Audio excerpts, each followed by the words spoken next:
Hello, fellow Movie Crusaders, and welcome to our latest episode of the Movie Crusaders Chat About. My name's Sean Wasserkrew. With me, as always, is Brian Michaels.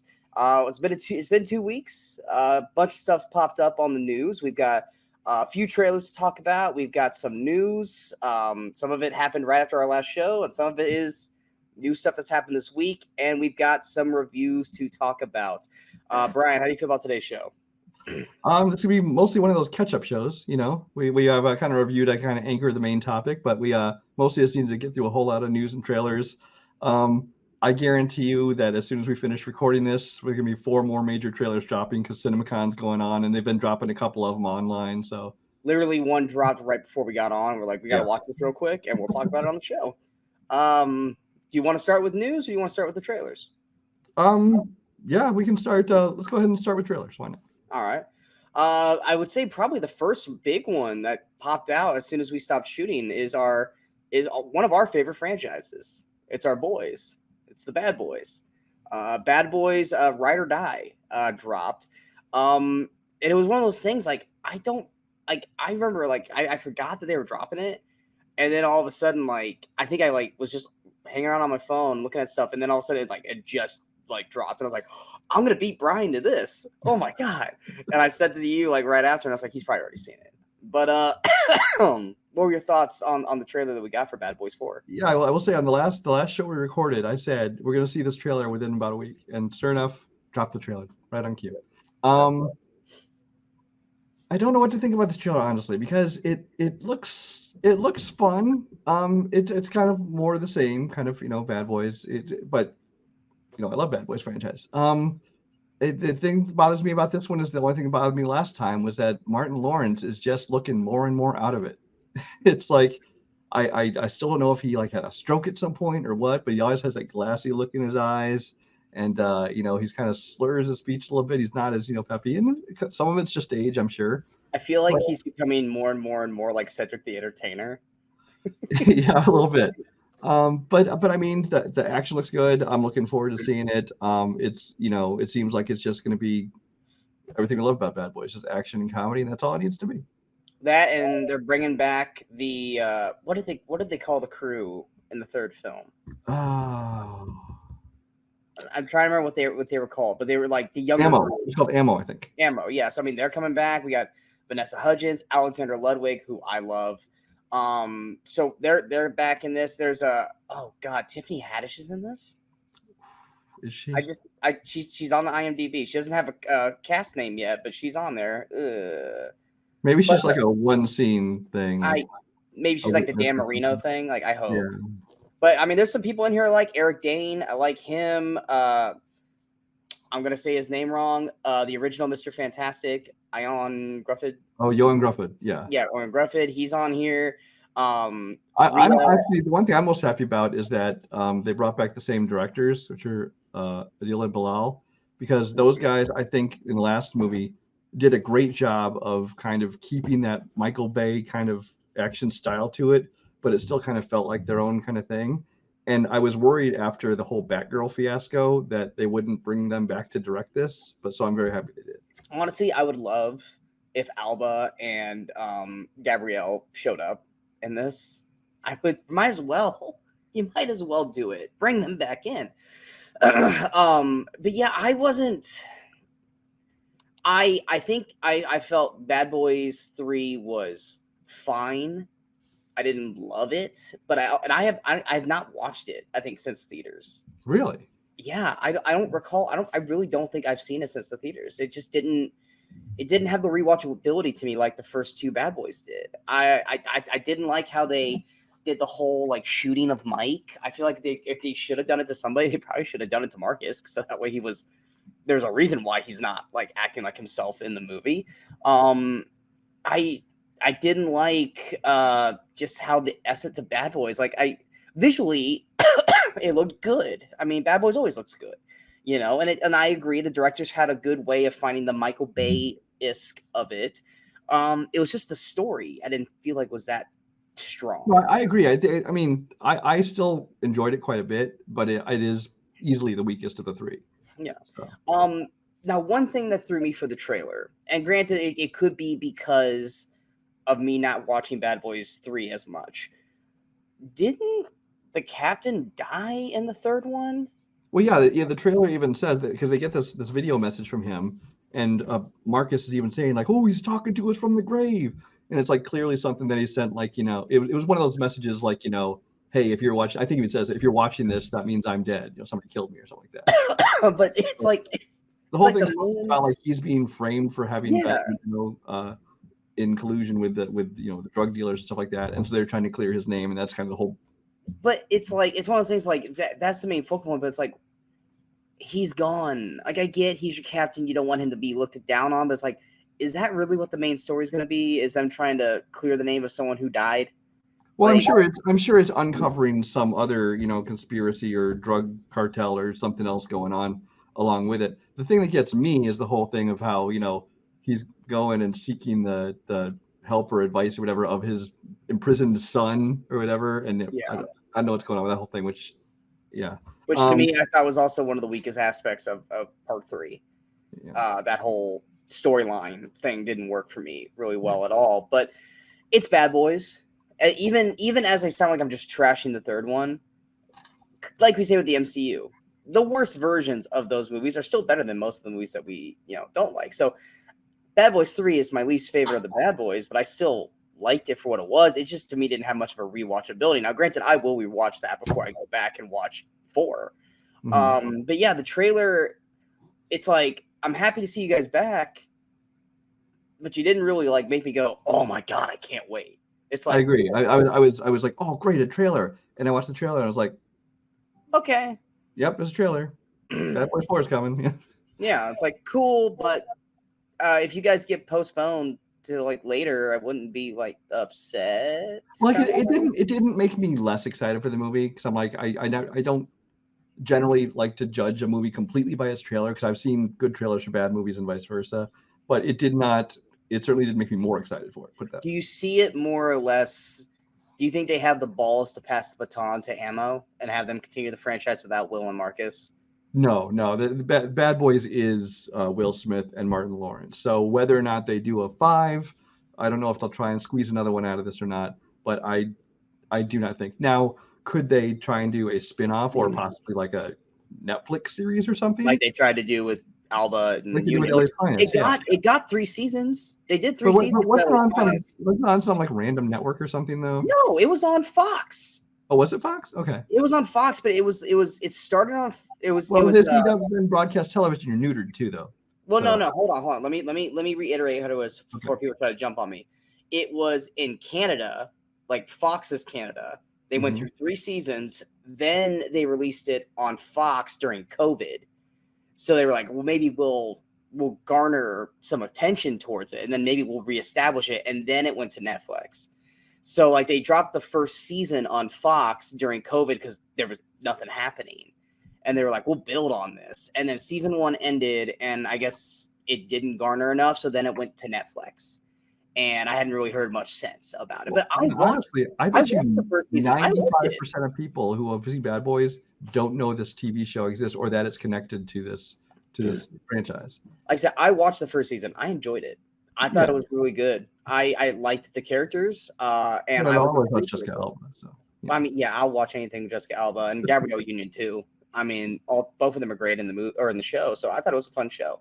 Yeah, but I think that if they do anything with Ammo, it'll be a spin-off like that. They will not try to do this. They will not try to pass the baton on to them. No. Well, Ludwig, because sidebar, a TV show that I love is called Heels. It's a pro wrestling show. It's got Stephen Amell, who played Green Arrow, and Ludwig is it's about 2 brothers and they have a wrestling company, stuff like that. It had 2 seasons on Stars. It got canceled. Today, they announced that Netflix is actually picking up that show, and they're going to put it on. It officially is now. Because I know you posted something about there's changes. Well, so they picked up the 2 seasons, so it's going to Netflix. Right. If it garners enough, watches, then they might want to bring it back for season 3. But Stephen Amell is getting ready to star in Suits LA. And then Ludwig's about to start this 6-part miniseries thing. So Ludwig and Amell might not be available to shoot a season 3 of Heels, let alone a potential spinoff of Ammo. with Ludwig. Which I'm sorry if you're not gonna have Ludwig and Hudgens a part of it. I don't really want to watch an Ammo spinoff. How's that any different than SWAT? That was already on TV that just ended. But nonetheless, Bad Boys 4. It's coming out in July. Oh, you asked me question. June 7th. June 7th. So yeah, I mean, honestly, I'm shocked it's not July because July is Will Smith month, or at least it used to be anyway. Well, it used to be. It's been years since he owned 4th of July. Yes, I mean that's usually his bread and butter month. So I'm surprised that watch it push it back for 4th of July weekend was like, hey, wait a second, push it to 4th of July. I'll get the 4th of July. Actually, I mean, I'll just knock off one of the news items now because Bad Boys Ride or Die was scheduled to open the same day as The Crow, the new Crow with Bill Skarsgård. And just, I think, like 2 days ago, it was announced that The Crow has now moved to late August. So it now has it to itself. So it's not going to move. If it had some strong competition against it, it might want to get away from. I could see it moving, but it's going to stay where it is now because it has to itself. Yeah, The Crow, we talked about it on, I want to say it was last episode. We talked about it. We weren't overly impressed with the trailer for it. I'm open to it, but it didn't move the needle to any remote excitement to it. But hearing that it's being moved from June now to the back end of August, which is kind of where you dump your end of summer movies. That's the graveyard. Like early August, you can get some good stuff in, but by the time you hit late August, like when schools are getting back in, once you hit past August 15th, pretty much from August 15th till October, that's a dead zone.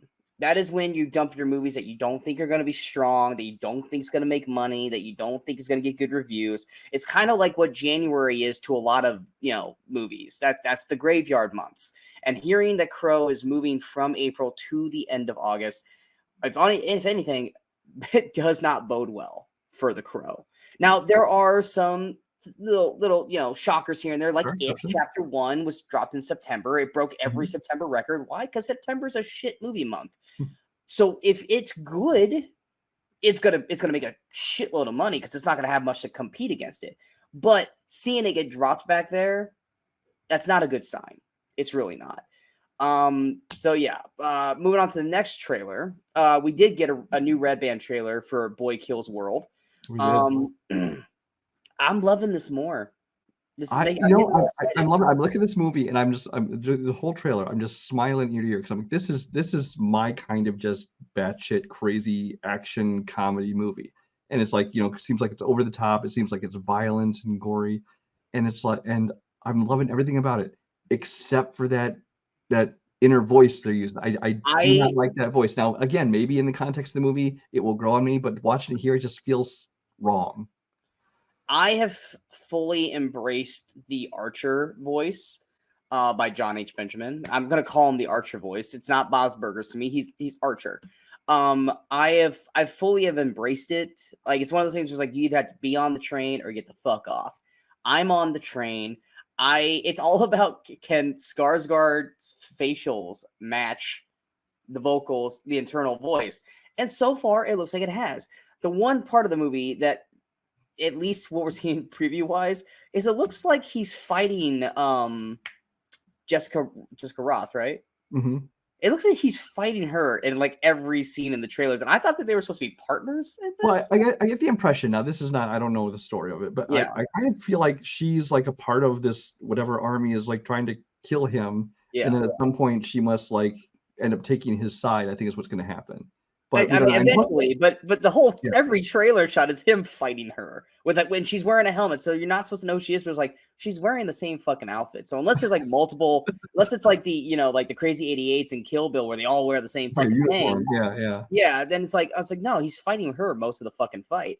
But I like who they got for the villains. I think every person they showed who plays the Vander whatever they are, I like all those people. So I'm intrigued by that. The main worry I've got, and it's a minor worry, is the cast of his buddies or the cast of the group that's with him. They don't look like they're the strongest actors. They don't look like they're going to have the strongest performances. So if they die quickly, okay. That to me is the one thing that could maybe hold this movie back, is the people that he surrounds himself with as not being that strong of actors. It's a minor worry. I'm not completely like, oh wow, this could be bad, because this movie looks fun as hell. It's definitely a shut your brain off and just watch, and I'm totally willing to jump on that and have fun with that. And every trailer I've seen has made me more excited for it, much like Fall Guy. Every trailer I keep seeing, it's just making me more and more excited to see this film. Well, that's the thing is, I look at this year, and there's like, there's obviously all these big summer blockbusters coming out, but all the movies that have me the most excited are things like The Fall Guy and things like Boy Kills World, where they're like they have known people in them, but they aren't like the A-list blockbuster, franchise films. Yeah, the non-franchises. Yeah, so that's honestly my favorite kind of year, when you get a lot of that kind of stuff that just like comes out of nowhere, and I really love. And honestly, I know you're not excited for it at all, but the reviews are coming out of the woodwork as incredibly positive. Alex Garland's Civil War is getting. I'm excited for it. I'm going to see it tomorrow night. So. You're going to see it before I will, because I have to work all weekend, so I'm not going to get to see it. But I'm hearing nothing but great things coming out of that movie, and I hope it's good, because that was one movie that I was excited for. You weren't really, but I was more excited because I love Alex Garland as a director, and having this Civil War dystopian world, like, well, there's no way he's gonna fuck this up. It's just whether or not I think that I've liked all his movies. I find some of them to be a little bit kind of I don't know, slow, I guess. But he's a slow director. Yeah. This seems to be a little bit more, not an action film, but it's more high stakes drama and action kind of thing to it. And the only thing that keeps me from being super excited about it is I'm really not a fan of Kirsten Dunst as an actress. I know. So, but I mean, like you said, everything I've heard about has been good, has been positive. I'm finally going to see it tomorrow, and I have high hopes for it. Yeah, I hope I get to see it at some point this weekend. But you and I are both getting to see on Saturday. Ungentlemanly Warfare. Say it one more time, because your mic went out. The Ministry of Ungentlemanly Warfare, which looks much like Boy Kills World. So much fucking fun. It looks so fun. Henry Cavill. John talking about a Guy Ritchie movie. I know, right? Henry Cavill looks like he's having a blast. Alan Richardson. Alan Richardson. Your girl is in it as well. Isn't Henry Golding in it? Henry Golding, yeah, he's in it. I mean, anything that's like an Inglourious Bastards-esque of just like, hey, we're just gonna fuck up a bunch of Nazis, I'm fucking there for. And it looks fun as hell. We got sneak peeks to see him on Saturday, free sneak peeks thanks to Brian. So yeah, I'm excited to check this thing out. Who knows? I was gonna say we might shoot a early review for it, but I gotta work early in the morning on Sunday, so probably not. But yeah, that we're definitely seeing, both of us seeing that Saturday, so I'm excited to check that out. Back to the trailers though. We did have a new movie pop. Well, these are all new movies, obviously. But this one I was a little intrigued by. It was called Fly Me to the Moon. It's got Channing Tatum, it's got Scarlett Johansson. I didn't really know what this movie was, and then I watched it. I think if anything, I had heard, like, just on a list of upcoming Apple movies, I saw the title and their names, and I don't think I even knew what it was about really. And then even what I heard it was about, I was like, I don't know, is it a drama? Is it a comedy? Which it kind of seems like it's mostly a drama, but with some comedic. It's kind of a light drama. It feels like oh god, what's his name? I'm blanking on it. Obviously a huge director. Did Big Short, did Adam McKay? Thank you. It feels like an Adam McKay-esque kind of just like a drama. It's got some lightness to it, and it's for anybody who hasn't watched it, it's basically it seems like it's the kind of space race to be the first ones to to get the moon landing. They're trying to beat the Russians. At the same time, Scarlett Johansson is this person who's brought in to basically fake it in case they don't get there first. Well, the big that's the final part of the trailer, but it's basically NASA's losing money because NASA isn't cool. It's not doing enough to market itself around to people to actually give a shit about what's going on. And Scarlett is a marketing person. She works in marketing. She's hired on by NASA to come and basically make NASA look cool. So she's trying to get the astronauts to like advertise shit. She's casting actors to pretend to be the astronauts because they don't want to be like in the limelight and stuff like that. So like she cast someone to play Channing Tatum, which I thought was a really funny little scene we got in the trailer. And then at the very end of it, you find out that they want her to find a director to shoot the moon landing in case they fail, because they can't lose to the Russians and the race to it. So there goes that whole conspiracy theory that the moon landing was faked, and it was also because this movie's definitely doing that.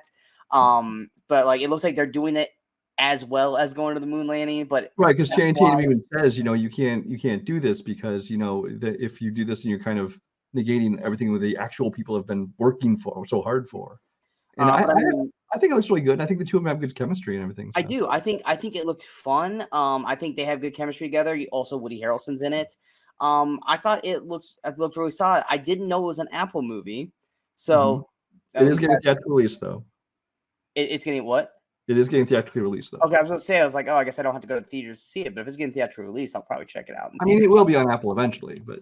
Yeah, but is it like the Napoleon thing and Killers of the Flower Moon where it gets released in theaters and then it's like 3-4 months later it finally gets dropped on Apple? Yeah. Which at that point no one's caring. Like right now, like I'm getting all these advertisements for Argyle. It's like Argyle came out like in fucking February, man. Like Argyle's been gone. Like now you're gonna start Apple, so yeah. Yeah, like now you're gonna start making Argyle a thing again.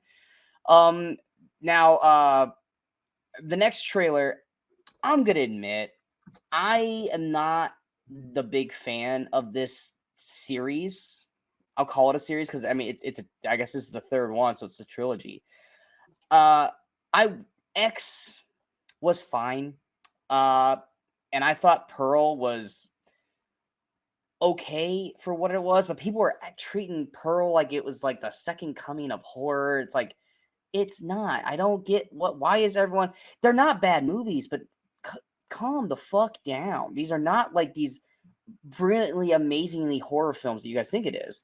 But we did get a trailer for MaXXXine, which is an actual sequel to X, where Pearl was a prequel to X. This one felt the least horror. It has horror aesthetics. This one has a way stronger cast behind it. But I actually liked this trailer. Like we weren't going to talk about it. You and I both said like, yeah, the MaXXXine trailer came out. We're probably not going to talk about that on the show. And then I think you and I both ended up watching the trailer here in like the last hour. And now we're both like, yeah, let's talk about MaXXXine. This looks good. It looks good. X looked good for all the reasons that you're not supposed to talk about. Pearl was like, sure, I'll check it out because it's connected to X. But I was like, by the end of it, I got annoyed with Pearl because of how many people were blowing it up out of proportion. But yeah, MaXXXine looks good. What were your thoughts on the trailer? Well, okay, so going into this now, X I saw and I thought was okay. I like, there are reasons to watch it. Brittany Snow, for instance. Yeah, definitely for Brittany Snow. Ortega is in it. I liked actually. Well, I actually like the whole cast. Honestly, the most annoying Jenna Ortega that I've seen, especially at the end. She was a little bit, yeah. Yeah, the most annoying. But I think that X was. I think I liked everything in the cast except for Mia Goth. Honestly, I really can't stand her mostly. Especially with that bad old age makeup, which you knew they were going to do something with X. There's no reason to put her in that old age makeup. It's like whatever it is. Yeah. But so I thought it was okay. Pearl, I never bothered seeing because I just didn't care about the backstory, the prequel. It's not. Everyone's like, it's an amazing horror film. It's not a horror movie. It's not. It's just a creepy girl who kills like 2 people in the movie. That's not a horror film. Spoilers. She kills like 2, maybe 3 people tops. She's just a crazy girl. That's it. That's not a horror movie. Yeah. It isn't, guys. Calm down. So I kind of figured I'd end up skipping MaXXXine as well, and I'm still not going to rush out to the theaters to see it. If I've got nothing else to do when it's out, I'll go see it. Otherwise, I'll catch it sometime on streaming. But I mean, the trailer, it did look at least intriguing, and like you said, I think what got me most was that they got the great cast behind it because they added Elizabeth Debicki, Michelle Monaghan's in there, Bobby Cannavale, Giancarlo Esposito's in there, Lily Collins, Kevin Bacon. Oh, I forgot about Kevin Bacon. Yeah. So they got a great cast in there. And the story looks at least interesting. And no, not just because it's the adult film industry. Because I don't think she's even trying to be an adult film. I think she's trying to actually get into legitimate movies in this. Yeah, she's like an adult film star now trying to get into regular films. But it's fine. Like I said, the trailer didn't do anything for me, but it made me think, oh, it's at least going to be more interesting than Pearl. That's how I look at it. I agree 100%. The next one, this one dropped like literally right before we were starting to shoot. And I would normally have been like, okay, whatever. But then I saw who like the 3 leads were. I was like, okay, I have to watch this trailer before we get on, just in case. And that is Speak No Evil. It's got James McAvoy, who we both love. It's got Mackenzie Davis, who's someone also we both love. And then it's got Scoot McNairy, who I really, really enjoy. I love that we got Scoot and Mackenzie back together again. It's a little weird for me watching them be husband and wife, though, because, she was like the young hacker who came in to, Halt and Catch Fire. Yeah, they hated each other at Halt and Catch Fire, and now we're supposed to buy them as a married couple. It's weird. But yeah, this movie, this was a creepy trailer. Especially mainly because the kid actor looks like he's fucking acting his ass off. That kid's acting his ass off in this trailer.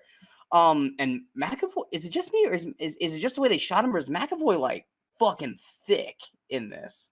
I mean muscular. I don't mean fat. I mean like he just seems like slumbering in this. He looks a little big. I mean, not like his like splitting glass, where he got really buffed up.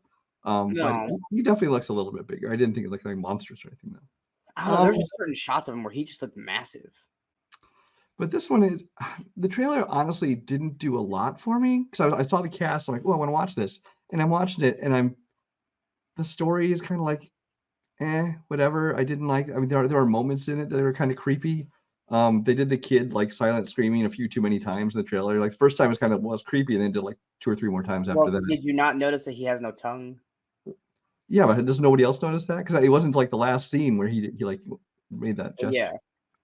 But I mean, it's another one that is the cast is enough to get me to go see it. But the story itself, for me, it didn't do a whole lot. But I'm glad to see Mackenzie Davis and James McAvoy and anything. So. But that's the thing, though, is it a story? Is it a story we've seen before? To a point, yes. But like I've said many times on the channel, you can have a story be the same story that we've seen hundreds of times before. It's what you do that makes it different. It has to do with the cast. It has to do with the writing. You can have the same bullet points in every movie if you want. But what are you going to do that's going to make yourself different and unique? This movie looks like, because of the cast behind it, you got McAvoy's the big name. Because Scoot and Mackenzie Davis, they're big to TV show people and for people who watch Halt and Catch Fire. But for movie theater people, most people can be like, oh, that's that guy from that thing. Yeah, exactly. And same thing with her. Oh, that's her from this. They're not big names. And so I feel like that's going to help and hurt this movie because people are going to be like, hey, you want to see that James McAvoy horror film? Oh, who else is in it? Nah, we'll wait and hear how good it is. Or it's going to be people who are going to think like that and then they go, hey, did you see that? These two are fucking great in this. And this movie's actually really scary and good and all this kind of stuff. And it's going to be that sleeper horror film that's going to, shoot up. Because then I think it said, what was the release date? Was it September? I was just looking that up. I don't remember. I think it was September. I can't remember. The trailer just dropped. Yeah, September 13th. Friday the 13th, of course. September 13th. September 13th. So, and granted, yes, we just said that being released in September is a bad thing. But it was the horror film in September that dropped and had nothing to contend with. And horror is the one genre that can be successful, especially in September, because that ramp up to Halloween. Yeah, because they never want to release horror movies like the week of Halloween, because then you don't have you only have a week to really get that kind of Halloween horror vibe. But then if you release it like mid to late September, you get like a month and a half. So yeah, so I'm hopeful for this, and because of the 3 leads, and if that kid actor does as good a job as he looks like he was doing in the trailer, I mean, this could be really good.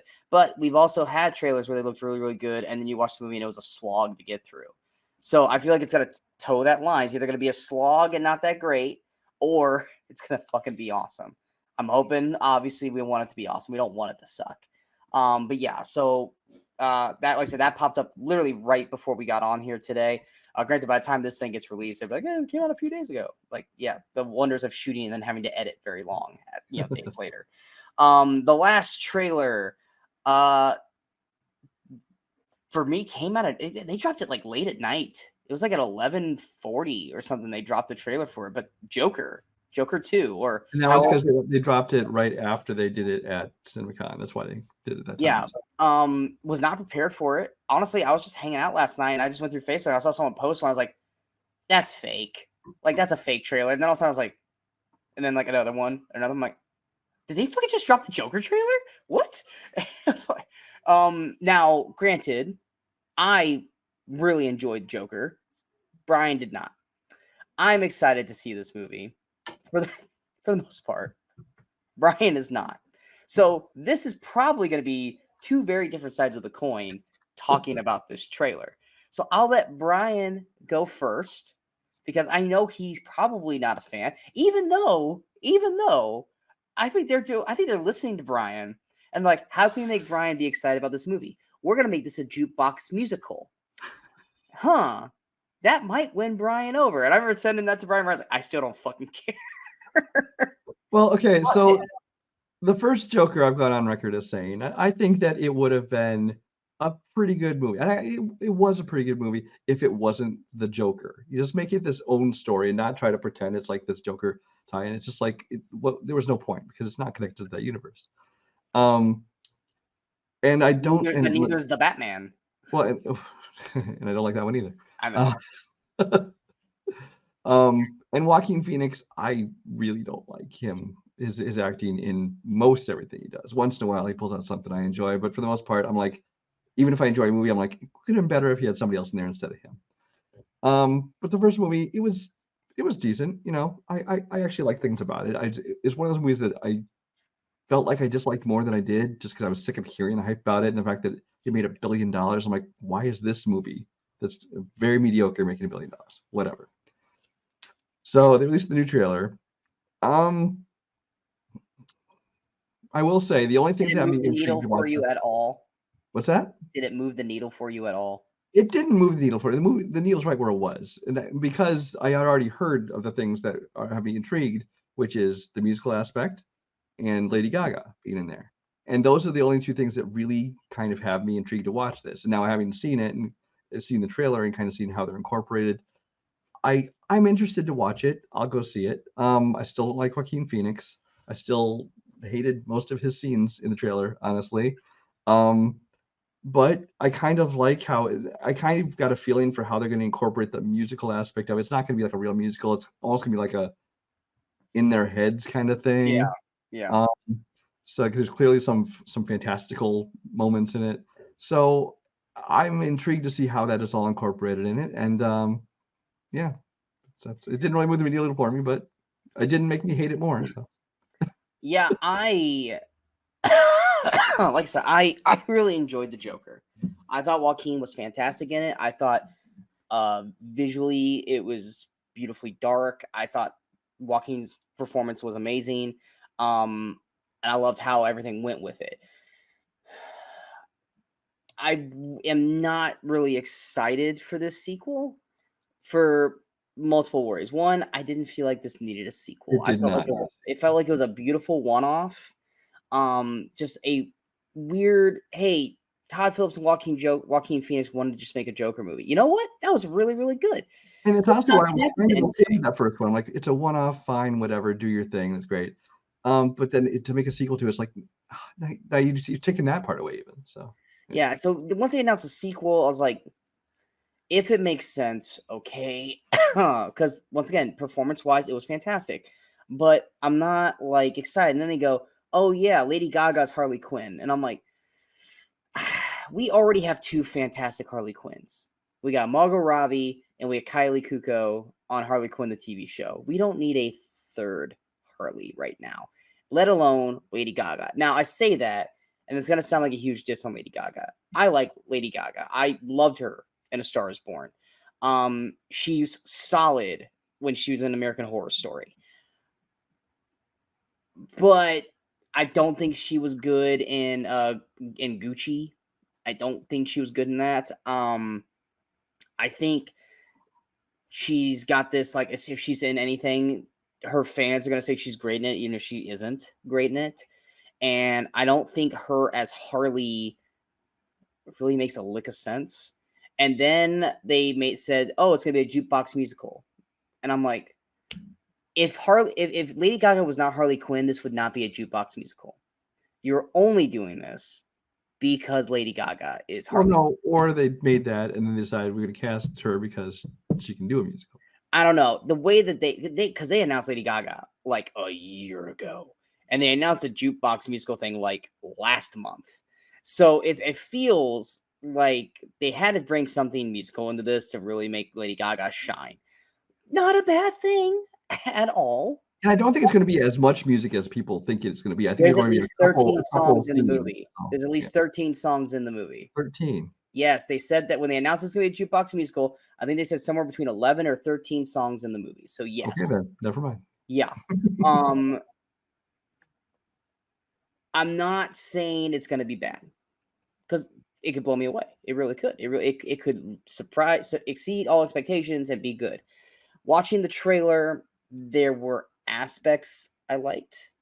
Once again, the fantasticalness makes it feel like it's all in their head.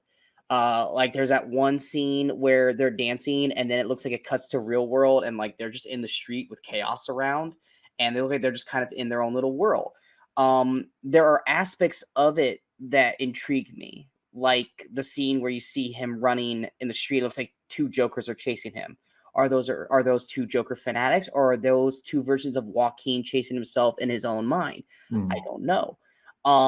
There are aspects of this film that look brilliant, especially that scene at the very end where she puts the little smiley face and the camera gets and he's as like visually that's a beautiful fucking shot. Hopefully it's not just a trailer shot. I hope that's not something that is used for the trailer. I'm hoping that's actually something in the movie because that's a beautiful shot. The movie though, there are aspects of the trailer though that I didn't like. Like we see that moment where Harley's walking up these stairs looking like she's going to trial or something, and it's like, well, wasn't she in the ward with Joker? She wouldn't be walking up the stairs by herself, or is this a fantastical thing? I don't know. But there were shots that I really were intrigued by, and then there were shots in the trailer that I was like, I don't know if I like that. But this movie right now, I don't know what to believe is real or what's all in his head. The whole movie could be in his head. I mean, the whole aspect of Joker in the first film is that he thought he had a potential girlfriend and he never fucking had a girlfriend. He believed he made up that whole fucking relationship, which was a huge turn in the film for him. This could be that as well. I don't think they'll do that again because this is Harley. But who knows? This could be one wild dream of Joker in this movie. But you got me interested. You got me intrigued. I'm not excited. I'm not like, oh my God, this is going to be the best movie of the year. If anything, if it is good, it might be on my most surprising because I'm fully prepared to be disappointed by this film. Yeah, that's the best I can go. I don't want to see any more though. I don't want to see another trailer. I don't want to see anything. We know we're going to get like 600 more trailers of this thing the closer we get to it. But it's intrigued me enough to definitely want to see it opening night. I feel like if I see any more, I'm going to figure out what it is, and that's going to sway me one way or another. I'd rather go in with the unknown, much like how the first Joker film was because I didn't know what the fuck I was going to get out of it. I would like to go in with the same mindset with this one. And this trailer did enough to make me intrigued but confused in a good way, not a bad way. So we'll see what happens with it. So I'm definitely more intrigued than Brian, but I think, the musical aspect probably has helped Brian a little bit. Not much, but a little bit. Next, we'll go to movie news. We already said Crow got pushed back. Saw 11. Why we're continuing with this, I have no fucking idea. But it's called This. You said it got pushed back to next year? It got pushed back a full year. But this one isn't even filming yet. This is like in the writing and planning stages, things like that. It's Saw movie. It takes 3 weeks to shoot these things? Like right. But Lionsgate's just like, we're still cracking the story. We want to make sure we get it right, so we're not rushing it out. So they decided we're just gonna move Saw. So instead of opening, I think it was late September this year, it's opening late September next year now. So I still haven't watched this Saw. Like I said, I haven't watched I think the last 4 Saws. And then so. in its place, they put the there's a Halle Berry thriller called Never Let Go, Did they which release I a also don't trailer know for much that about. already? I can't remember if they released a trailer for it or not. I don't think so, because I think I started to think about it. I'm like, no, I'm thinking of Jennifer Lopez's whatever her sci-fi one was. Yeah. I'm getting those mixed up. So. I want to say Halle Berry's got a Netflix movie coming out, but that wouldn't be a theatrical release, so I'm not sure on that. I would say probably the biggest news announcement was the casting of Silver Surfer. By is it Julie or Julia? I have no idea who this person is. No. Oh, I know who she is. I'm just blanking on her freaking name right now. She was in Ozark. Oh man, I gotta look it up real quick because I thought you had it and you don't. Get it real here. It is Julia Garner. Which for anyone who ever watched the Netflix show Ozark, she's fucking amazing. She is insanely awesome on that show. She's won Emmys because of it. I think multiple Emmys. Not who I would have pictured as Silver Surfer. Just because she's very small and petite, and I've kind of always felt Silver Surfer was kind of like tall, But that surfboard's gonna look really, really big on Julia. But she's a phenomenal actress, and I will take. I know a lot of people are going to disagree with this. I will take a phenomenal performer over visually what they're supposed to look like any day of the week. That people had a huge problem when Hugh Jackman got cast as Wolverine because he's not 5'6". I don't care. Hugh Jackman was a phenomenal Wolverine. Julia definitely doesn't look the part for Silver Surfer. But what?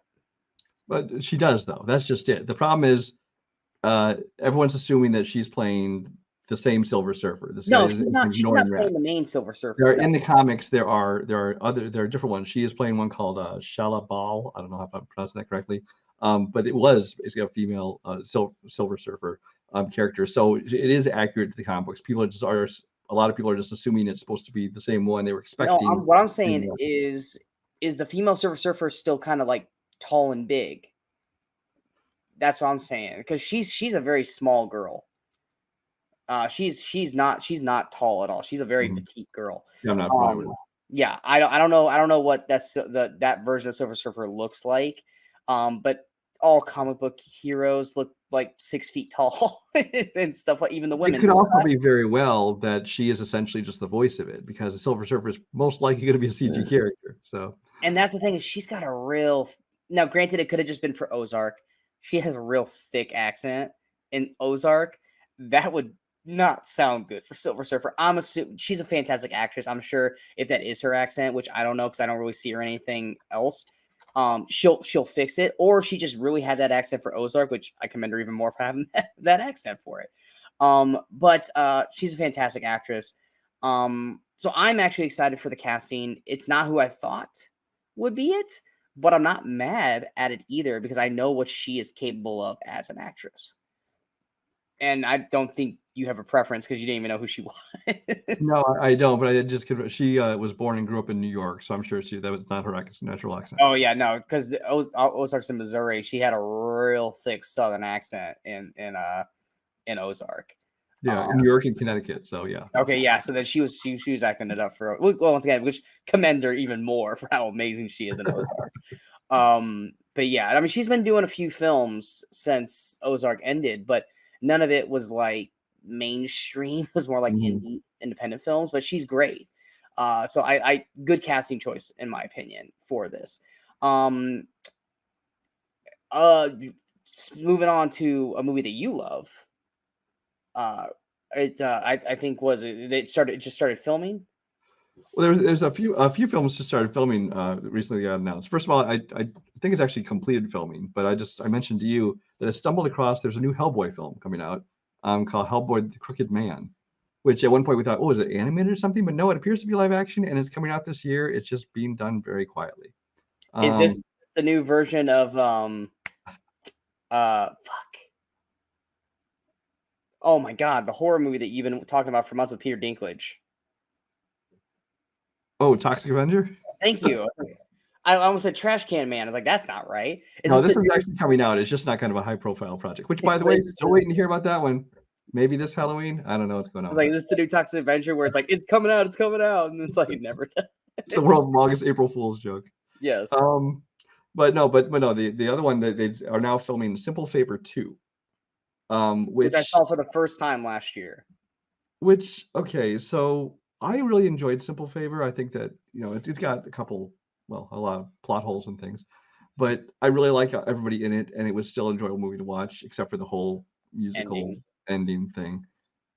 So they're making a Simple Favor 2. I heard they were going to make this. Okay, fine. The synopsis came out, says everybody's going to attend Blake Lively's character's wedding in Italy to some new, billionaire or something. And both Sean and I are like, A, isn't she in jail? And B, why are those people going to her wedding? As far as I know, they're the ones who she tried to kill them and frame them. She tried to kill them, and they got her arrested, and they tricked her and got her arrested, so she's put her in jail. So why are they going over there as friends? Maybe there's also explanation for it. Even if she got out of jail, she's probably under probation. So how did she get into Italy? Also, yeah. So there's a lot of.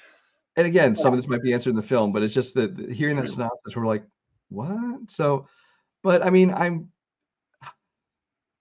I guess I'm looking forward to it just because of the cast and because the kind of the tone of the first one is what I liked. It kind of was like a mystery, but kind of some dark comedy in there as well. And I did like that, as long as they don't put the stupid musical numbers in this one. But yeah, that synopsis is really scratching my head. Yeah. I'm not sure on it either. I mean, I actually did really enjoy it when I watched it last year, but I read this synopsis too, and I was just like, this doesn't make sense. When I said they'll make it make sense, but will they make it make sense just so that way the movie can happen, or will it make sense to the point where we're like, okay, that's valid. Okay, let's continue. Or is it going to be something where you and I are both just like, I can't get past this. Yeah. Like this, no, this wouldn't happen, kind of thing, and that's gonna greatly depend. And all I had to do is drop something in that synopsis saying, after being released from jail, she reconnected with something, just one line to make us understand what had happened. Because what's the point of Anna Kendrick's character to even try to remotely be in the same vicinity as Blake Lively based on how the movie ended? I mean, I don't know. Yeah. And then the third movie that is currently filming kind of came out of nowhere. It's a Final Destination 6. I actually think they call it Final Destination Bloodlines or something like that. One of those generic subtitles they use on 15 different horror franchises. This is I'd heard they were making another Final Destination film, and it was going to be kind of a reboot. It wasn't going to be a continuation so much. And I honestly enjoy all those movies, even the last couple that are just super trashy. Like as films, they aren't great films, but they're fun. They do exactly what they're supposed to do. It's supposed to be kind of a fun horror film, especially when you put them in 3D. Those are the kind of movies that knew how to use 3D properly, which is use it for the gimmick that it is. Just having things shooting out at you. So I really enjoy those. So I was looking forward to another one. And then I also find out not only they're filming a new one, but this is going to be in IMAX. So I'm curious to see where this is going. There's not really much more to say about this. Yeah, but just that it's actually real and it's being made. It's coming out, I assume. Probably not this year. I assume next year, but we'll see. See, Final Destination to me is like Saw. You go to it to watch the kills. You don't go to watch it for characters or story. Right, exactly. Like that. But at least with Final Destination, the kills are fun, not torture porn like Saw. I enjoyed the first 3 Final Destinations. I thought the 4th one and the 5th one were kind of at best. I felt like they were really grasping for straws. I did like where the 5th one ended, how they wrapped it around to actually being a fucking prequel to the first movie. I actually thought that was really fucking clever. It's a great way to end it, which is the one reason I hope it is actually kind of a reboot of it, because they just they close that up perfectly. Yeah, it's a perfect circle. It ends and just let it stay there. Plus everyone that was in that is way older now. Devon Sawa. I mean, granted, his character's dead, but Devon Sawa does not look like Devon Sawa from Final Destination 1. But yeah, I mean, I'll check it out when it comes out. Yeah. My girlfriend's a fan of the franchise, so I would definitely be seeing it with her. I'm just not like giddy excited for Right. it. It's kind of like when Saw came back. I'm like, did we need it to come back? Could we have come up with something else, something different? Is Tony Todd going to still be in this? He is. Death? He's the one consistent. He's in it. I don't know if it's just like the same as usual, like a one scene thing, but he's in Yeah. it. All right. So there's the connective tissue because he's basically kind of like, did they ever actually signify what he was in the franchises? Because he's not Death. Because if he was, then he'd be the one killing people. But The first time we see him, he's like an actual coroner, and then it's like he just seems to be he like shows up. It almost seems like he's almost like some kind of just I don't know.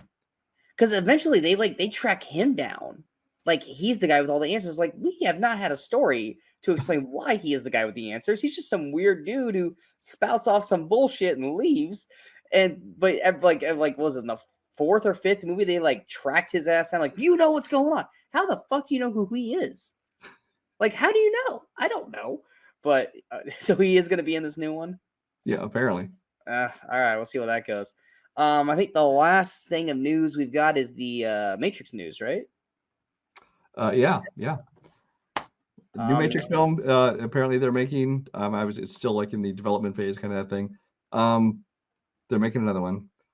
This one is going to be directed by Drew Goddard from Cabin in the Woods, from Bad Times at El Royale, which is actually the thing that makes me optimistic about this because I like him and I like his stuff.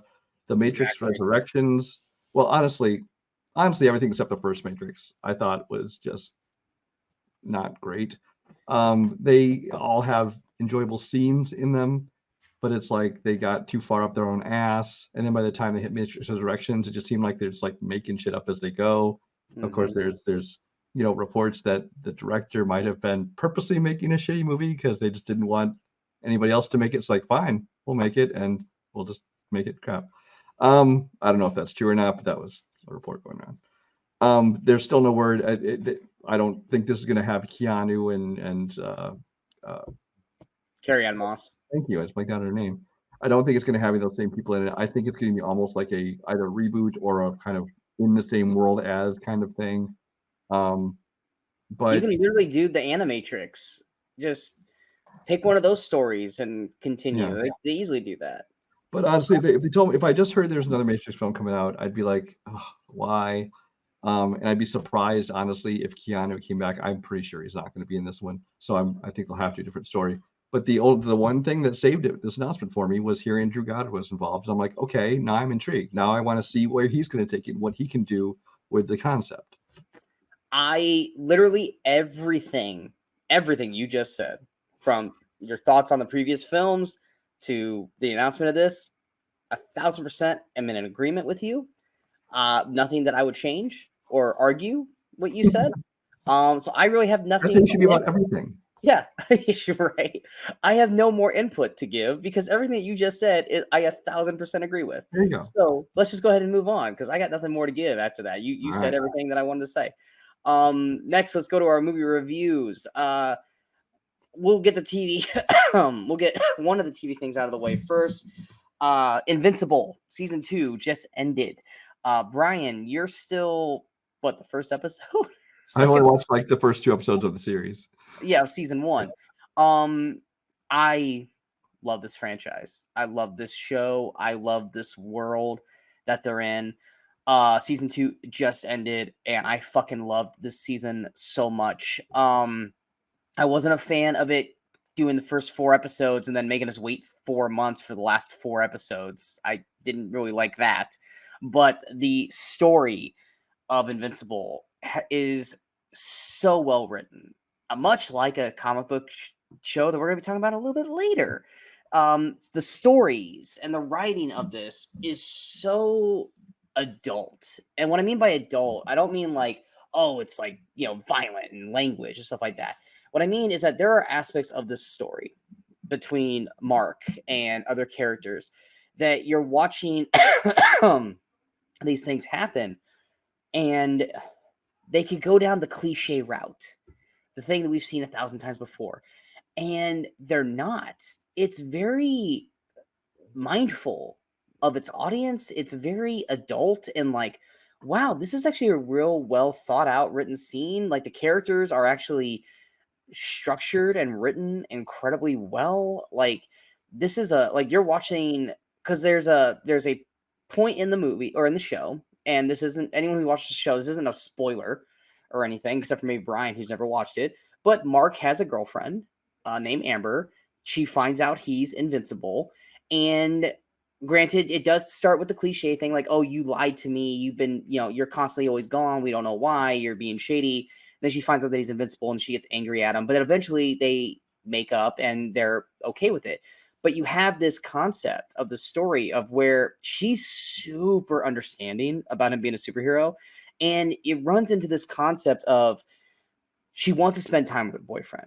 She loves Mark. She wants to be with Mark, but she feels guilty being around him or spending time with him when she knows he has other things he should be doing, like saving the world or helping people or stuff like that. So you have this adult, mature story of a woman who loves the guy she's with, but feels guilty being with him because she knows she's taken him away from someone who could be dying at this moment. And Mark, on the other hand, feels like he's failing Amber because he can't give her the boyfriend that she needs and wants. Like they're going to college, but Mark can't really focus on college. He's too busy trying to save the world and shit. And he can't be that boyfriend that goes to college parties and studies and does all this stuff. And so they both feel like they're failing each other. And it's a very mature, well-written character arc that these characters have throughout the show. And like normally, like on cartoons or even TV shows, this is something that's either just glossed over or you just have the girlfriend being naggy and bitchy to everyone's like, well, fuck her. No one wants to be with her anyway. But no, it's like you feel for both the characters and like it's well written. You got other characters who are going through some serious shit through the story, and they're written incredibly well. The action is brutal as it was in the first season, just as well. It's still funny to a point. It's not like The Boys funny, but when it hits its comedy strides, they're beautifully well done. The action is shot. The animation is great. I know some people complained about the animation a little bit here in season 2, but then they actually went meta on themselves to explain why the animation's a little different, which I thought was fucking beautiful and hilarious the way they did that. I love this show. It is written to perfection for me. Yes, there are certain characters maybe should have gotten a little bit more time and utilized a little bit more, but this is a big story. This is not something that's going to end in 3 seasons. This is something that's going to go a while because of the someone took a picture of it, like the whole stack of the comics. Season 2 is like this much of the actual comic, and there's still all of this left. It doesn't seem like anyone is wanting to leave this franchise anytime soon. Plus, it's animated, so if someone leaves, they can just find someone who sounds like them and keep going. But Brian, I think you would love this show. It's one I keep meaning to eventually get around to watching. I just haven't yet. It's so fucking good, and it even ends. Season 2 ends a little.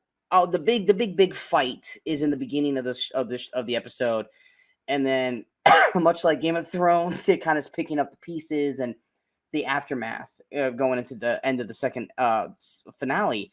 But where it ends, you're just like, I need to know where they go from here. Like, it's not like a big cliffhanger ending or anything like that, but it's more like just watching these characters grow. Like I said, it's so well done. I love this show so damn much. But yeah, it ended. Apparently they've already either finished or they're finishing season 3 right now. So hopefully sooner rather than later we'll get it. It'll probably be either the end of this year or it'll be early next year. We'll probably get season 3. I have all the comics. I'm afraid to read them because I don't want to read ahead, and I don't want to like get spoiled on something because that is how good the show is. So Are they sticking close to the comics? What's that? Are they sticking close to the comics? So I know in some of these shows like Walking Dead and The Boys and things like that, sometimes they kind of stray from. From what I've been told, it's sticking very close to comics because the person who created the show is the person who wrote the comics. Okay. So he is the one that, which granted, same thing with Walking Dead. The person who created the Walking Dead TV show is the same person who did the comics. They've done all kinds of stuff different on that, yeah. And that's the same guy. It's the same guy. He did Invincible. So, yeah. But from what I've been kind of being told, they're for the most part staying pretty true. They're jumping around in different areas, but for the most part, it's staying relatively true. But I love this show so damn much. Brian, you saw Monkey Man. I did see I Monkey did Man. not, so I'm not gonna have any input on this. But go ahead with your review of Monkey Man. No, I really enjoyed Monkey Man. It was so it's written, directed, and starring Dev Patel, who we mostly know from things like Slumdog Millionaire or Last Airbender, if you want to remember that. I liked him in stuff like when he was on Newsroom. I really enjoyed him He was there. great in Newsroom. But he's the guy. If you gave me a lineup of 12 people and asked me which one's going to be like an action star, he would not be on one of that pick for him. But I mean, honestly, after this, I'm surprised he hasn't been doing it longer. Because I mean, not only is he at points where he has his shirt off and stuff, dude's like he's jacked. He's not like big. He's still like kind of slender and slim. He's But he's toned like up. he's super muscular, super toned. He looks great. He looks very convincing doing all the action, things like that, whether it be, gun work, although it's not like John Wick, like, super gun work, but there's some guns in there, but a lot of it's just hardcore, just, in the trenches kind of fighting. And those action scenes are really well done. And that's the other thing is having directed this, I'm very interested to see where he goes from here, what he does next.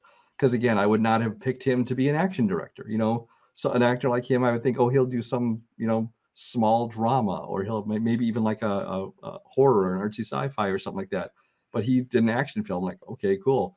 And apparently a lot of it came from his love of the action films, like The Raid. I know he cites Bruce Lee as one of his, major influences, things like that.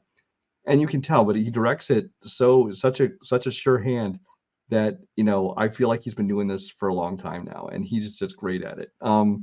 It isn't like wall-to-wall action like the trailers make you believe. It's really, there's essentially two big action sequences in it, and they're just really long action sequences. Like the first act kind of sets up the characters and stuff really well, and that first act ends with like this big long action sequence. The second act does kind of dip a little bit. It drags, but I mean, it's not.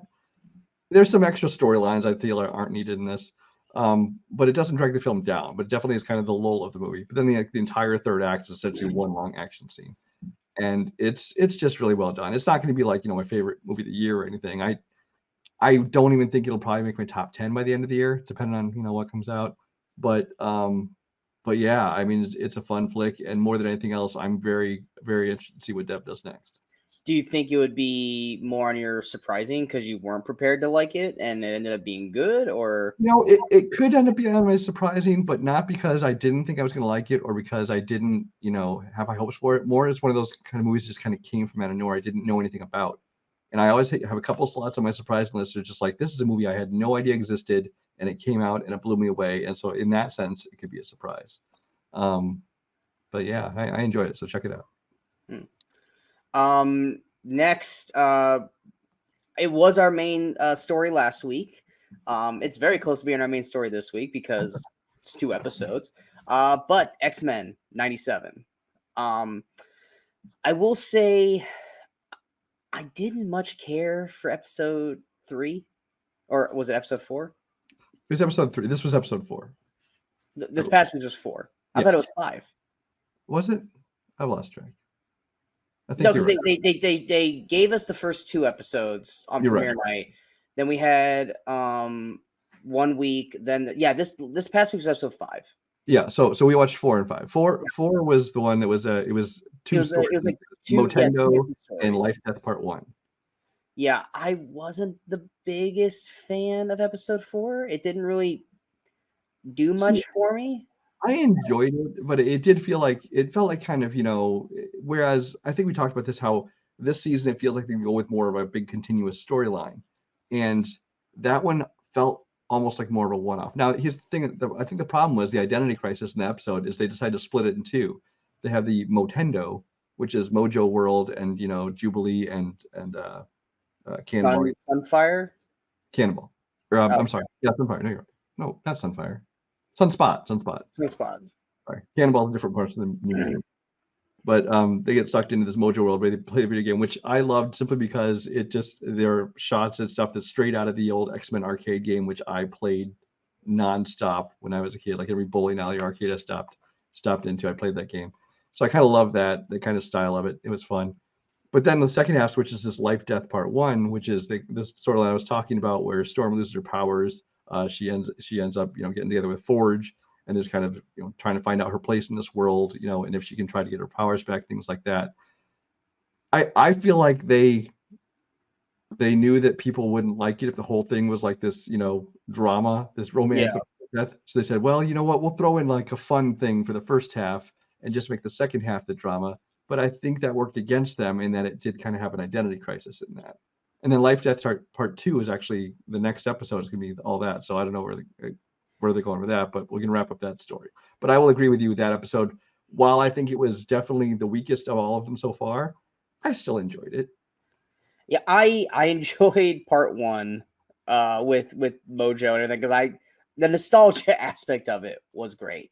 It was fun. It was exciting. Didn't really have much in terms of story outside of Jubilee and Sunspot, which I still don't give a rat's ass about Sunspot. I really don't care for his character. Jubilee. Just kind of let Jubilee go and do her thing. But yeah, the whole Mojo thing, like how he like lost weight, but then like after everything started kicking in, he like ballooned back up like a freaking bullfrog. The little nostalgia things of the video game and stuff like that I thought was fun and exciting. Old Jubilee popping up. I mean, she still looked good for old Jubilee. But I think everything about that's worked. But yeah, the Forge Storm storyline, man, I'm not gonna lie, I was having a hard time staying awake during it. Like, I was dozing off during it. And honestly, I went back and rewatched the spots where I was like, I don't remember how I got from this point. And I went back to rewatch it, and I was still dozing off. Yeah. And I was like, God, why is it putting me to sleep? And it's like, because I don't really know much about Forge. And Storm is a fun character when she's using her powers and when she's with the rest of the X-Men. When she's with someone who's equally as dry and boring, it just makes it that much more dull to watch. It was a rough 15 minutes. 15 that's what I'm curious about the next episode, because especially following this last one, which we'll talk about in a minute, they're going to go back and do the Life Death Part 2. It's like, well, in this case, is the whole episode going to be kind of that same kind of tone to it? In which case, people are going to be real disappointed after this week's episode if it takes that dip, or is that storyline actually going to pick up and start going somewhere with it? We'll have to wait and see on that part. Yeah. Going to this past week's episode. Holy shit. Whew. Yeah. Like the first like you kind of knew something was up because when you click on it, it's like, oh, it's the longest episode. It's like, okay. And I like the first like 10 minutes is like this weird like soapy like soap opera romance thing with between Cyclops, Jean, Wolverine, and Madeline Pryor. And then Gambit, Rogue, and Magneto. And I'm like, I'm not disliking anything I'm seeing, but man, this is really like soap opera-y.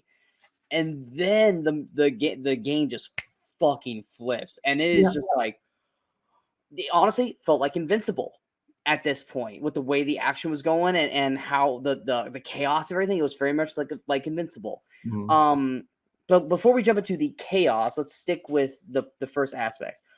I was getting a little like confused. I was like, okay, is that Madeline that's kissing Wolverine, or is that Jean? Wait, who's Cyclops talking to? Which one is that? I was trying to remember, like, wait, which one left? Which one did he have the kid with? Which one has the ponytail and which one's hair's down? That's how I can decipher who's who. But yeah, like, because like you're having this moment where Cyclops is like, first off, and I watched a reaction of the Real Rejects following this. Who decided this was the right time to have a news person show up? Like, Cyclops and Jean had just lost Nathan. Like, they're still recovering from everything. Hey, let's put Cyclops on camera and start growing him with questions. That was good. You could have had Beast. Well, see, I'll push back a little bit on that because it's because of the whole the event happening, the whole Genosha UN entering the United Nations, and so they're going to go to the most high-profile mutants in the country, which are the X-Men, and he's essentially the de facto head of the X-Men, except for Magneto, who's off doing his thing. So it's like he kind of has to be the spokesperson for it. So I get that part. You honestly should have just kept Beast on. Beast should have been talking. Beast should have been the only one because Beast talking. has already been known to go to these, Yeah, trials and press conferences and things. So and yeah. Beast was talking to them when everything went down because you could see him in the background, listen talking. So I was like, why did you put Cyclops in front there? But yeah, Cyclops, like, because you're watching this scene, and Cyclops is kind of like explaining how he met Jean, and then like as that's happening, Jean's like honestly explaining to Wolverine, the one person who doesn't want to fucking hear it, about how much she loves and Cyclops and all this shit, and honestly, Wolverine, the simp he is for her, is just sitting there like he's like, I don't really want to fucking be here, but it's Jean. I'm not gonna walk away from her. And then she kisses him. And then he says his Wolverine line that he always says, because he's infected. Like, well, any sunshine or any sunrise with you, blah blah blah. And then she just fucking kisses him. You're like, is this actually happening? What the? Whoa! Like, because that's the first thing I thought when Madeline, me not knowing the Madeline Pryor storyline, because I don't. Mm-hmm. When Madeline Pryor showed up, I was like, well, cool. Wolverine can have one, and Cyclops can have the other. It's win-win. They'll both be happy. And now it's like, that's kind of maybe Jean's going with Wolverine and Madeline and Cyclops. Because Wolverine kind of pushed away, and that's the kind of the point where I started thinking, wait, which one is this? Because why is she kissing Wolverine? Because both of them still apparently love Scott, because they have the whole thing where like, and he's like, I still kind of love both of you, and I'm just thinking, hey Scott, why don't you just be like, hey, there's room for both of you in my bed? Well, but it's like it was such a weird transition, because she's literally telling Wolverine how much she loves Scott and all this shit. He gives one line, and she's just like, I was like, she goes out of character and just kisses him. Then he goes out of character and pushes her away. And then and while this is happening, Scott Summers is like, all of a sudden he's flipping out and being all angry about people. And I'm thinking, I thought this was something was going on, was make people like act unnaturally, but like, no, it's just weird soapy stuff. Scott cracked, and then I'm not even quite sure how Jean walked in on Madeline and Scott like teleconnect talking, because like that whole thing just was like, I'm still trying to like digest like how that came to be. Like, did she go to like talk to Scott, and Scott was like telekinetically talking to Madeline? Like, explain that to me. Yeah, how did he get caught? Like, that's the whole part that confuses me. Was she going to tell Scott, hey, I just kissed Logan, and then walked in on Scott talking to Madeline? Yeah. Like, I don't know. And then as far as the whole Rogue Magneto Gambit thing, it's like, I don't really understand, because they kind of told a little short version of the backstory about how she and Magneto had kind of hooked up or whatever before. But then when Magneto's like, oh fine, I'll be Chancellor, I'll be the leader, but only if I can have Rogue as my wife. Only if Rogue is my queen. And it's like, and Rogue just goes along with it. I'm like, really? You're just gonna be like, okay, I'll do it because it's the only way he'll be Chancellor. AKA, for the people who don't follow this, Rogue's horny, and Rogue wants someone that she can touch. Yeah. Gambit loves her undisputedly, but she can't touch him, and he can't touch her without her physically harming him.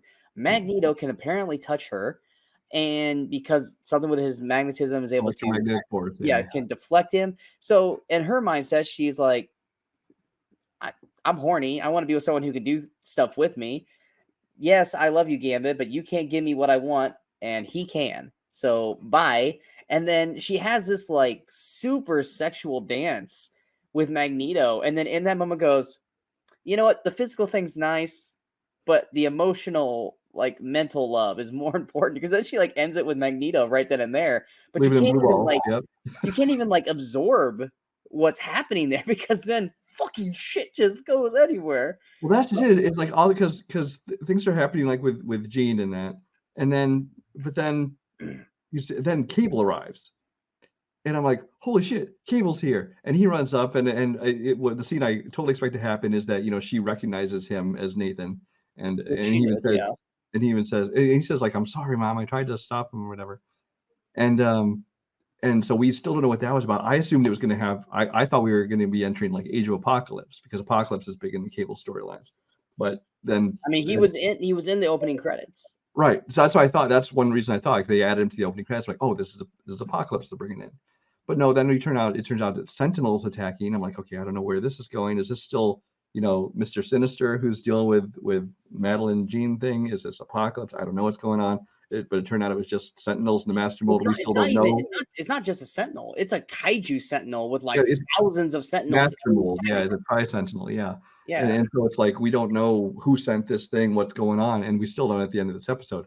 But the whole thing is like you said, the shit just suddenly hits the fan, and things are going crazy. People are dying left and right. And I was literally talking to you, going, "What the hell is going on right now? I don't know where this is going." I spent the whole last 20 minutes. I was just like, yeah. Like, are these people actually dying, or are they just getting fucked up? Well, that's just it. You watch like any villain hit somebody, and it's like, oh, is that gonna kill him? And it's like, oh, I got a bruise.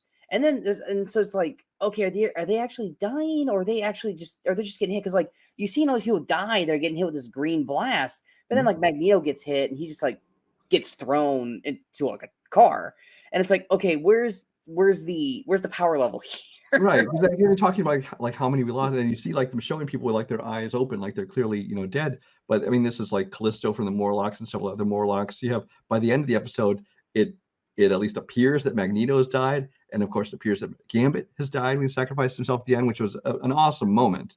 It was a fantastic moment. When I basically let himself get impaled so he could charge and blow the thing up. But then they get that tragic moment where it's like, she finally gets to touch his skin, but only because he's dead. I can't feel you. Yeah. Goes to black, and then you hear the somber X-Men theme song. It's funny, in this episode, there's like 4 different versions of themes. Like there was like the steel drums version when they first got to Genosha. Yeah. And then there was like kind of a dance version later, and then there was that one, yeah. Because like at the end, like as they were like going through the normal credits, and it was just like, I was like, it's like, oh my god, dude, you guys are killing with the theme song this week. But yeah, the action was insane. Like I'm pretty sure, like, did Emma Frost die? I'm pretty sure, like everyone. Emma Frost and Sebastian Shaw. They at least appear dead, and plus they blew up entire buildings full of people and stuff like that too. So I don't know if there's going to be some kind of time play here. Yeah, they're going to have. Or if it's just like we're killing off some characters. I don't know. I don't know if I buy them killing off Magneto and Gambit. I'll say I was first mad when I saw they had Nightcrawler in this episode. I love Nightcrawler. So yeah, because Nightcrawler looked like he died too. But then they said, "Oh no, he's still alive." But then like we never actually saw him after that, so I assume they actually no, we did during the news thing. He was, was he back? Yeah, because when they go to the news thing, going these visuals might be tough for people. There is a shot of him in the rubble, looking like he's looking for people, or it's Nightcrawler looking down at Rogue holding Gambit. So Nightcrawler actually did survive. But yeah, it was like it pretty much seemed like almost everyone died. Like Magneto sacrifices himself for Rogue and Gambit. Like I even love that moment. Like Gambit, Rogue basically just said like granted, everything happened so fast. It's not like Magneto understood that she was basically saying I don't want to be with you. Like it was that quick. But like basically like him to like shut himself down. Like hey, I'm making the way for you and Gambit. And then you got her and Gambit like side by side, just like going through and doing that shit. Like that looked great. And then like he sacrifices himself, and like you have that moment with what's the little green guy's name? Legion. Leech or Legion? Legion was there too in a shot, but the guy you're talking about is Leech, the little green guy. And you have him basically saying "Don't be afraid" in German as everything happens. You're just like, "Fuck, that was powerful." And then of course, like I said, the whole Gambit thing. It was like, remember my name. Like that was beautifully shot. I'm not sure where we're going from here. And because we got what? How many episodes left? I believe it's like 10 in the first episode. That was all the stuff. There's life, death. There's one other one I don't remember the title, and then there's a 3-part. It's called. I knew the title of it too. I don't remember now. But no, this last episode was insane, and we've been saying that for a lot of this season already. Like they have been coming out swinging with X-Men, and all good things except for like I said the last half of episode 4. I don't know where they're going from here. It could be once again a loop back, and Cable comes back and ends up saving everyone, and then it's all for nothing. Which normally, yes, you consider that being a cheap out, but you know what? It's comic books. That shit happens. Well, I said nobody's ever dead in comic books. I mean, there's always a way to bring people back if they decide to. You can lop someone's head off. They'll find some way to reattach it, and boom, they're good to go. Hey, what happens in Invincible? But but in the moment, this was amazing. It was amazing. Anything else you want to add for X-Men before we go to our main event? No, I think that pretty much covers it for X-Men. Going to our main story, we have Godzilla X Kong New Empire review. Brian saw it before I did. I finally caught it earlier this past week. What were your general thoughts? Go on. This is not going to be spoiler review. We're gonna treat this like a legitimate review. So anyone who's worried about spoilers, we're not going to do that. We're just going to go through a general review of this. Initially, my thoughts are that I think I enjoyed this as much as I did the last film. Because I think the action was really good. I thought they did a good job kind of giving some people feel like they kind of sidelined Godzilla, which I think Kong did get a little bit more focused, but I love both the scenes with both of them in it. The humans I actually liked a lot more this time. I think Dan Stevens, the addition of him was great. I didn't miss Alexander Skarsgård. I mean, he was fine. The last one, I didn't really miss him. I know you don't love Rebecca Hall.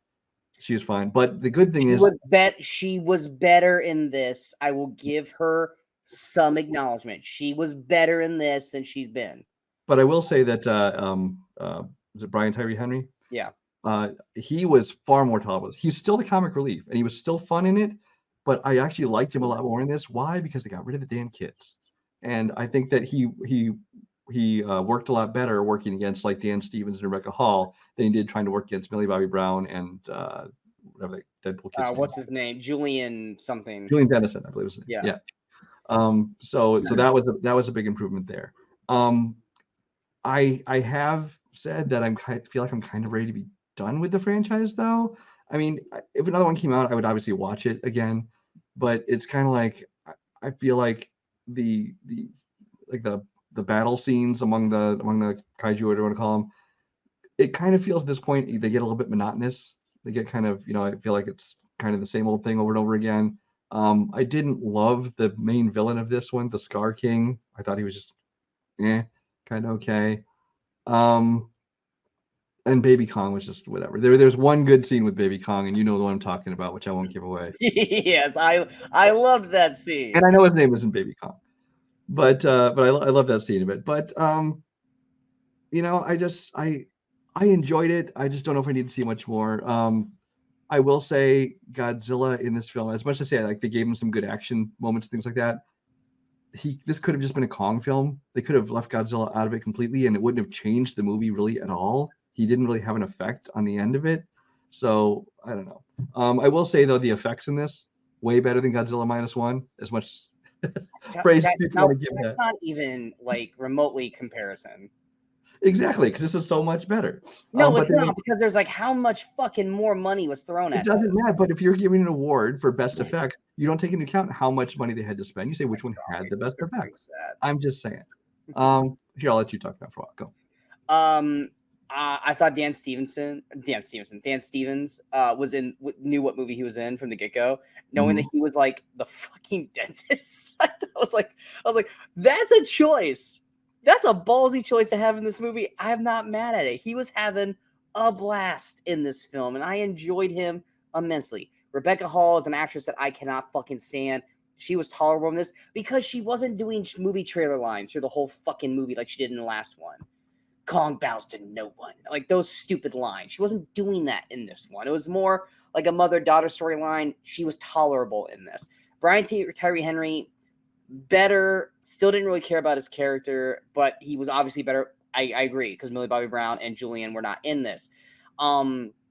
Scar King, I feel like everything, and Zuko is Baby Kong's name, by the way, Zuko.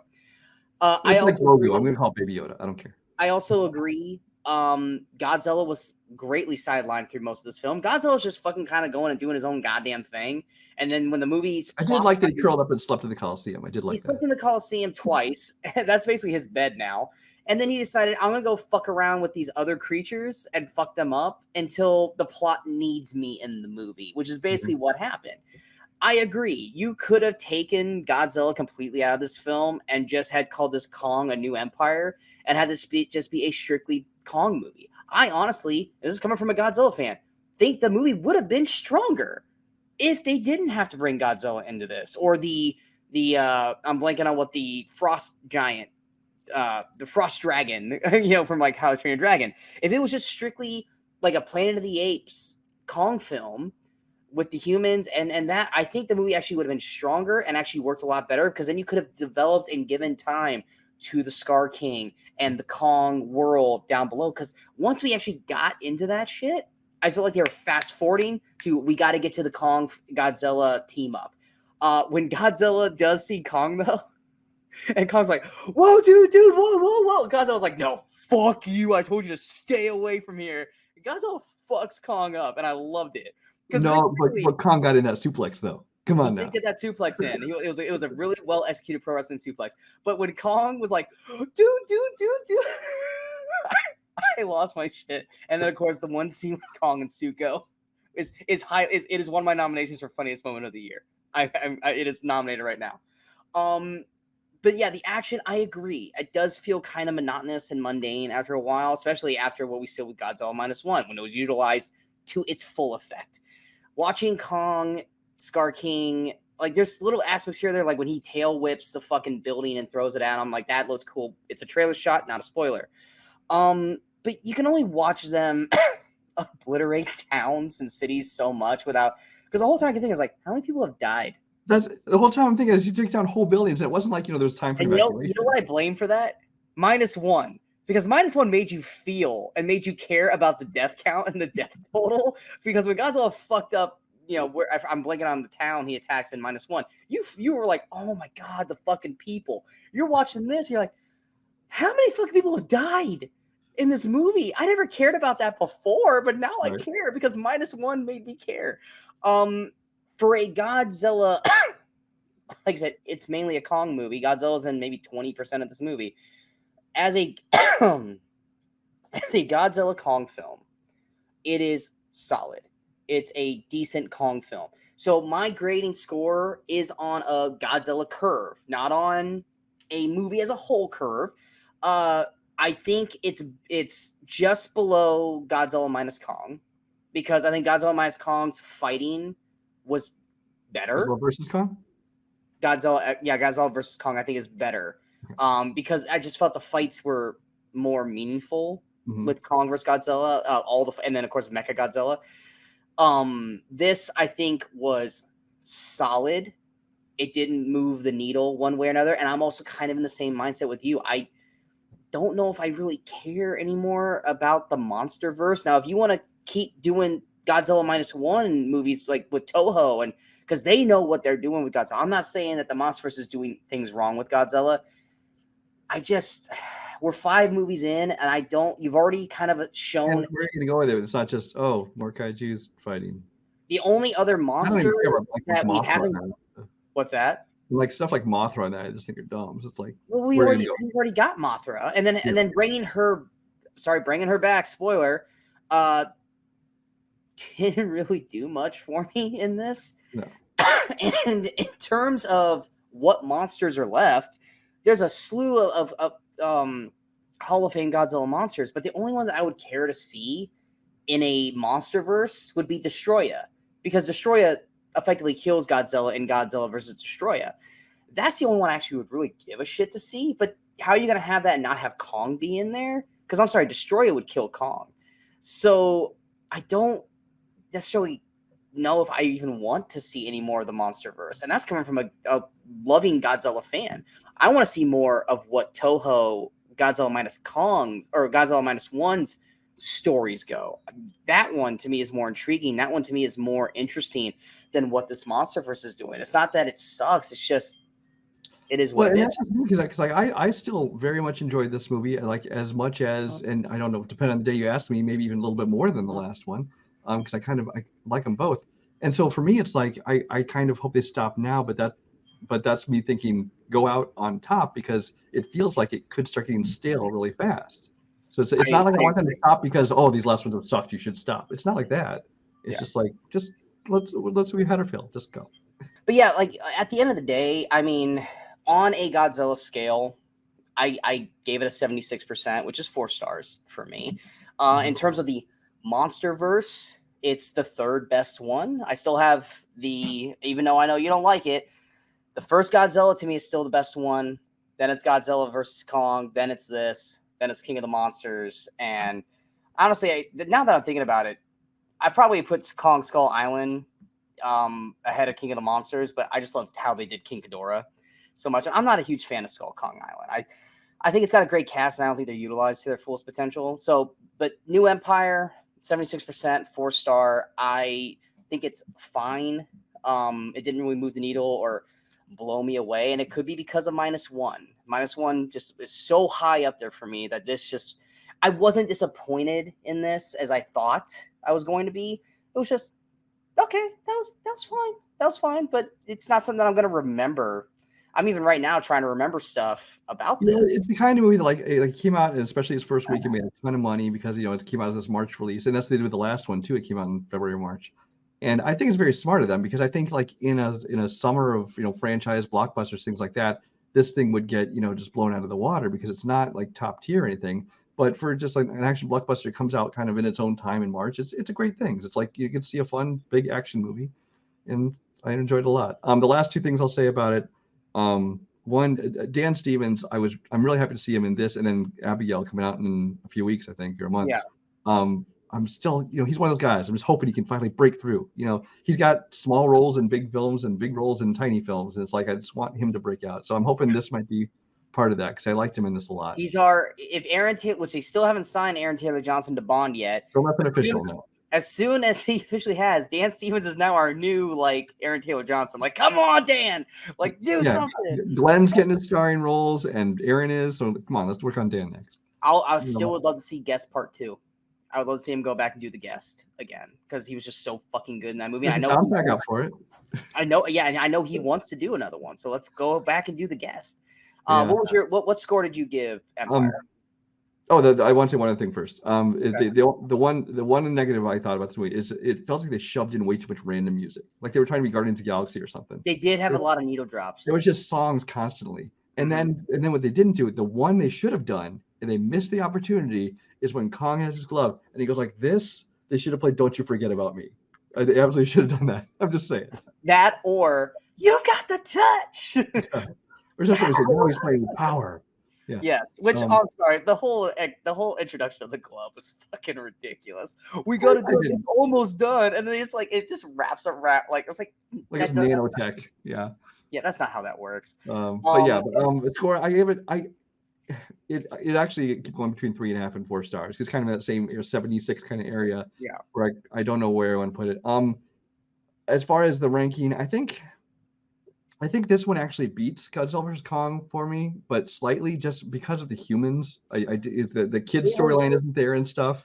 It was there for me. I just give the kaiju fighting so much higher in Godzilla Kong that's why it jumps. If they were equal, then Empire would jump ahead because of the human aspect. But Godzilla Kong's fighting was so much better in the last one that's why it leapfrogs over. Yeah. So if you ask me tomorrow, they might switch places. I don't know. After that, I Kong Skull Island.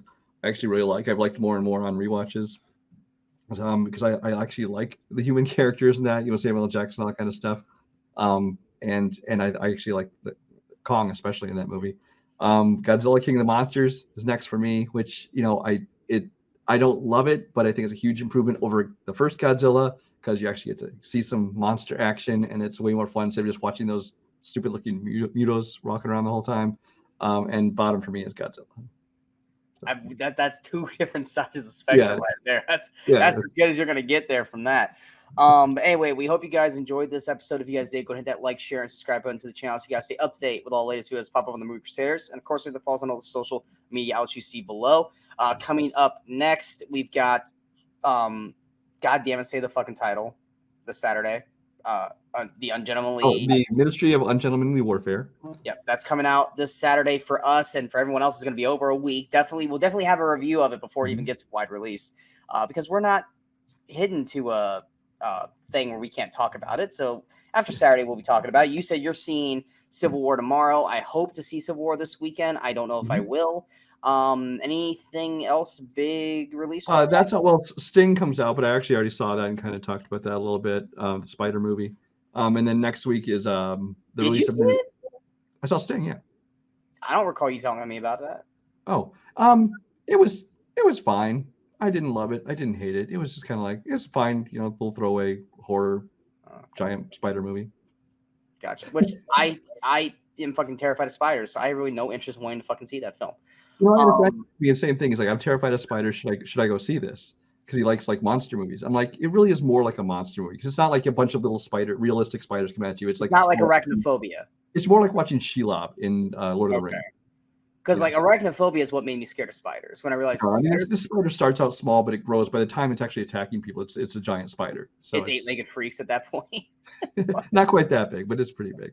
But yeah, that's all for this week. And then next week you got the release of Ministry, as well as Abigail and Rebel Moon Part 2. Which we definitely will watch because we already wasted the time to watch the first one. We're gonna finish that fucker out. So we got plenty of stuff coming up, as well as our MCU show that we are going to be shooting, and we'll be having that released on the channel as well. But until next time, we are the Movie Crusaders. I'm Sean Wasserkrug. That is Brian Michaels. Until we see you, go watch the movies and go have some fun.